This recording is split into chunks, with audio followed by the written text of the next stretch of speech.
நாம இப்ப உயிர்மெய் எழுத்துக்கள் என்னன்னு பார்ப்போமா? உயிரெழுத்தும் மெய்யெழுத்தும் சேர்ந்தால் அது உயிர்மெய் எழுத்துக்கள். அதை பற்றி கற்றுக்கொள்ளலாமா? க, இது க. ங, இது ங.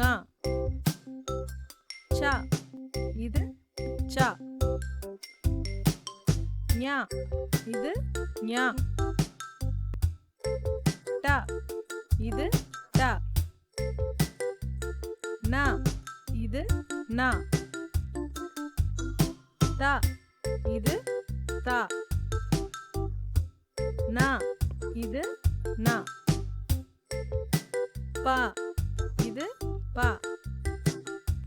ம, இது ம. ய, இது ய.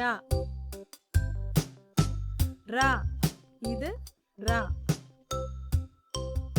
ல, இது ல. வ, இது வ. ழ, இது ழ. ல, இது ல. ர, இது ர. ந, இது ந.